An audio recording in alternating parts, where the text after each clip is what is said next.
नरेंद्र मोदी 113तम मन की बात सीधा प्रसारण देखिबा।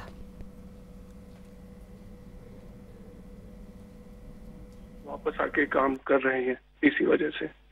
मुझे लगता है कि आपने दोनों जो पहलू बताए हैं, किशन ने और डेनियल दोनों ने, मैं जरूर मानता हूं कि बहुत से लोगों का इस तरफ ध्यान नहीं गया होगा कि एक क्षेत्र में जब रिफॉर्म होता है तो रिफॉर्म का कितने मल्टीपल इफेक्ट्स होते हैं, कितने लोगों का लाभ होता है, और जो आपके वर्णन से, और क्योंकि आप उस फील्ड में हैं तो आपको ध्यान में जरूर आता है, और आपने ऑब्जर्व भी किया है कि देश के नौजवान अब इस फील्ड में यहीं पर अपना भविष्य आजमाना चाहते हैं, अपने टैलेंट का उपयोग करना चाहते हैं। बहुत अच्छा ऑब्जर्वेशन है आपका।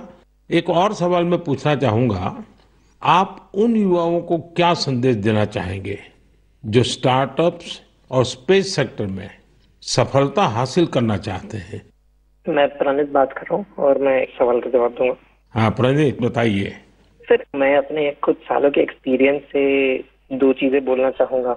सबसे पहली इज, अगर अपने को स्टार्टअप करना हो तो यही मौका है, क्योंकि पूरी दुनिया में इंडिया आज वो देश है जो वर्ल्ड का सबसे फास्टेस्ट ग्रोइंग इकोनॉमी है, और इसका मतलब ये हुआ कि अपने पास अपॉर्चुनिटी बहुत ज्यादा है। जैसे मैं 24 साल की उम्र में ये सोच के प्राउड फील करता हूँ कि अगले साल हमारी एक सैटेलाइट लॉन्च होगी जिसके बेसिस पे अपनी गवर्नमेंट कुछ मेजर डिसीजंस लेगी और उसमें हमारा छोटा सा एक कंट्रीब्यूशन है। ऐसी कुछ नेशनल इम्पैक्ट की प्रोजेक्ट्स पे काम करने को मिले, ये ऐसी इंडस्ट्री और ये ऐसा टाइम है, गिवन कि ये स्पेस इंडस्ट्री आज अभी तो स्टार्ट हो रही है। तो मैं अपने युवा दोस्तों को यही बोलना चाहूंगा कि ये अपॉर्चुनिटी ना सिर्फ इम्पैक्ट की बट ऑल्सो उनके खुद के फाइनेंशियल ग्रोथ की और एक ग्लोबल प्रॉब्लम सॉल्व करने की है। तो हम आपस में यही बात करते हैं कि बचपन में हम ये बोलते थे कि बड़े होके एक्टर बनेंगे, स्पोर्ट्समैन बनेंगे, या ऐसे कुछ चीजें होती थी।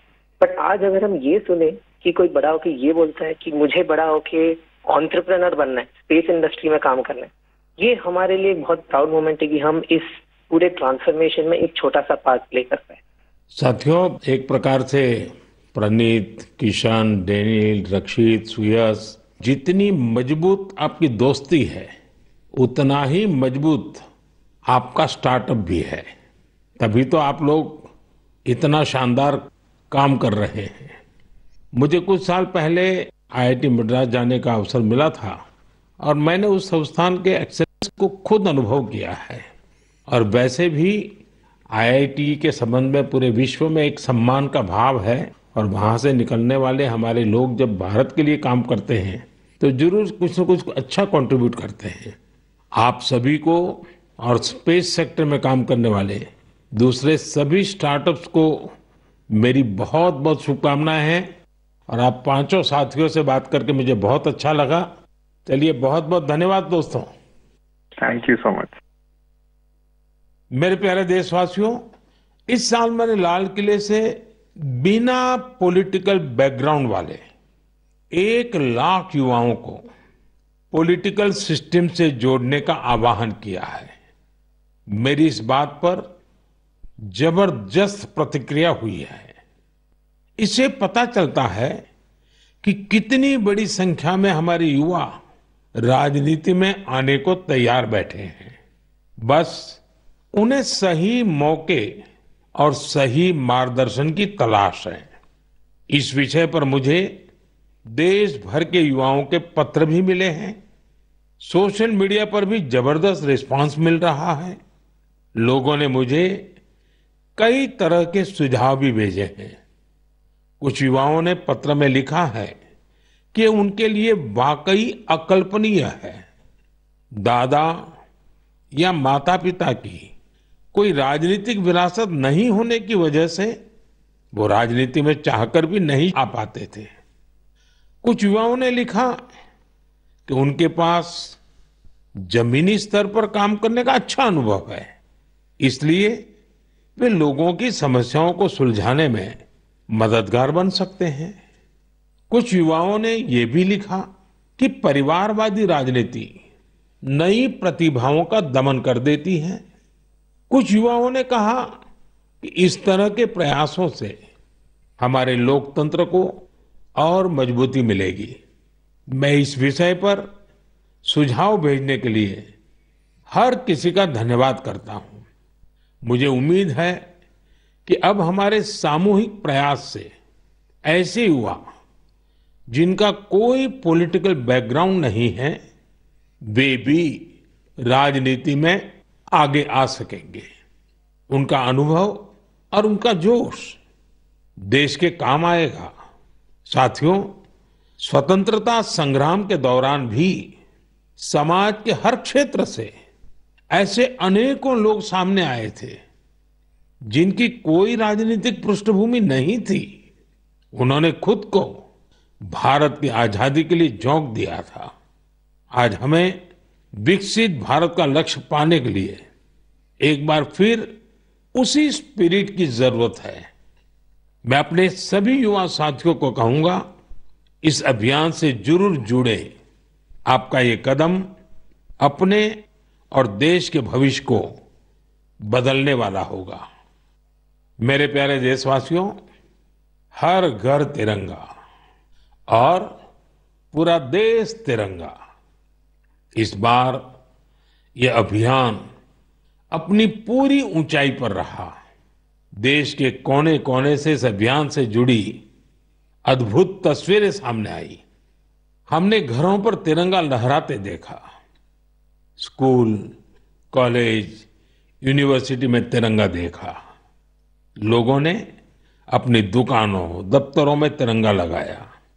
लोगों ने अपने डेस्कटॉप, मोबाइल और गाड़ियों में भी तिरंगा लगाया।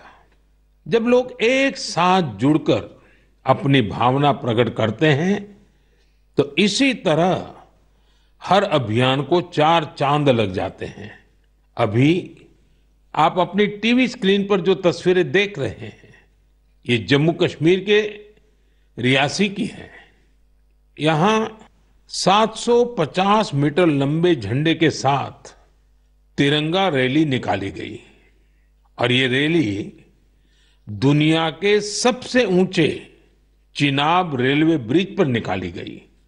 जिसने भी इन तस्वीरों को देखा, उसका मन खुशी से झूम उठा। श्रीनगर के डल लेक में भी तिरंगा यात्रा की मनमोहक तस्वीरें हम सब ने देखी। अरुणाचल प्रदेश के ईस्ट कामेंग जिले में भी 600 फीट लंबे तिरंगे के साथ यात्रा निकाली गई। देश के अन्य राज्यों में भी इसी तरह हर उम्र के लोग ऐसी तिरंगा यात्राओं में शामिल हुए। स्वतंत्रता दिवस अब एक सामाजिक पर्व भी बनता जा रहा है। ये आपने भी अनुभव किया होगा। लोग अपने घरों को तिरंगा माला से सजाते हैं। स्वयं सहायता समूह से जुड़ी महिलाएं लाखों झंडे तैयार करती हैं। ई कॉमर्स प्लेटफॉर्म पर तिरंगे में रंगे सामानों की बिक्री बढ़ जाती है। स्वतंत्रता दिवस के अवसर पर देश के हर कोने, जल, थल, नभ, हर जगह हमारे झंडे के 3 रंग दिखाई दिए। हर घर तिरंगा वेबसाइट पर 5 करोड़ से ज्यादा सेल्फी भी पोस्ट की गई। इस अभियान ने पूरे देश को एक सूत्र में बांध दिया है और यही तो एक भारत श्रेष्ठ भारत है। मेरे प्यारे देशवासियों, इंसानों और जानवरों के प्यार पर आपने कितनी सारी फिल्में देखी होगी, लेकिन एक रियल स्टोरी इन दिनों असम में बन रही है। असम में तिनसुकिया जिले के एक छोटे से गांव बारेकुरी में मोरान समुदाय के लोग रहते हैं और इसी गांव में रहते हैं हुलॉक गिबन, जिन्हें यहां होलो बंदर कहा जाता है। हुलॉक गिबन्स ने इस गांव में ही अपना बसेरा बना लिया है। आपको जानकर आश्चर्य होगा, इस गांव के लोगों का हुलॉक गिबन के साथ बहुत गहरा संबंध है। गांव के लोग आज भी अपने पारंपरिक मूल्यों का पालन करते हैं। इसलिए उन्होंने वो सारे काम किए जिससे गिबन्स के साथ उनके रिश्ते और मजबूत हो। उन्हें जब ये एहसास हुआ कि गिबन्स को केले बहुत पसंद है, तो उन्होंने केले की खेती भी शुरू कर दी। इसके अलावा उन्होंने तय किया कि गिबन्स के जन्म और मृत्यु से जुड़े रीति रिवाजों को वैसे ही पूरा करेंगे जैसा वे अपने लोगों के लिए करते हैं। उन्होंने गिबन्स को नाम भी दिए हैं। हाल ही में गिबन्स को पास से गुजर रहे बिजली के तारों के कारण मुश्किलों का सामना करना पड़ रहा था। ऐसे में इस गांव के लोगों ने सरकार के सामने इस मामले को रखा और जल्द ही इसका समाधान भी निकाल लिया गया। मुझे बताया गया है कि अब ये गिबन्स तस्वीरों के लिए पोज भी देते हैं।